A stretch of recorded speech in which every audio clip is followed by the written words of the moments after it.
शरीक हुए कितने प्राधिकरण? देखो, पहले तो मैं आपको ये स्पष्ट कर देना चाहता हूँ कि हमारे संगठन ने जो आज ये धरना दिया वो चुनावों को देखते हुए नहीं दिया है।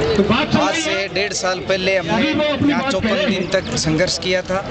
उस दौरान सरकार से हमारा एक समझौता हुआ। उस समझौते में 2 कमेटियाँ बनाई थी। दोनों कमेटियों के माध्यम से 6 महीने के अंदर अंदर निस्तारण का वादा किया था, लेकिन कमेटियों ने रिपोर्ट भी दे दी है। उसके बावजूद आज तक उन कमेटियों की रिपोर्ट लागू नहीं हुई और इसका राजस्थान के व्याख्याताओं में 23,000 व्याख्याताओं में गहरा आक्रोश भी है और कुंठा भी है।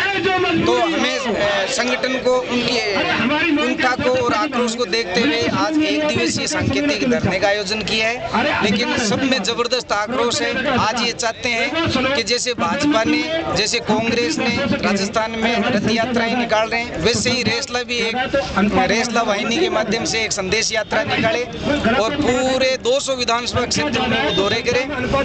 और 17 मई को हम एक विशाल रैली का आयोजन करेंगे जिसमें राजस्थान के तमाम व्याख्याता यहाँ शरीक होंगे। पहले भी 11 की रैली में राजस्थान के 100% व्याख्याता यहाँ उपस्थित हुए थे। वैसे ही 17 मई को आपको राजस्थान के तमाम व्याख्याता मिलेंगे। ये यात्रा हम आज ही इसकी रूपरेखा करके आज या तो शाम को ही रवाना कर देंगे, तथा कल हम इस यात्रा को रवाना दे देंगे। साथ ही मैं आपको ये भी बताना चाहता हूँ कि 17 मई तक अगर सरकार ने हमारी इन दोनों मांगों को लागू नहीं किया तो 17 तारीख की रैली महापड़ाव में बदल जाएगी और जब तक मांगे पूरी नहीं होगी टोटल राजस्थान के व्याख्याता यही रहेंगे, कहीं नहीं जाएंगे, क्योंकि बहुत ही जबरदस्त आक्रोश है। और उस आक्रोश का मेन कारण यही है कि कमेटियों की रिपोर्ट आने के बावजूद भी लागू नहीं होगा। समझौता सरकार से समझौता हो गया। क्या मैं ये आपके माध्यम से ये पूछना चाहता हूँ कि ऐसी क्या मजबूरी है?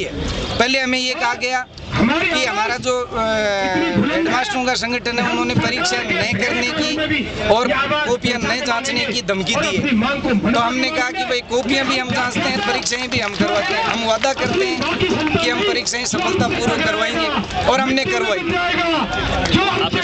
मोहन सियाह, प्रदेश अध्यक्ष।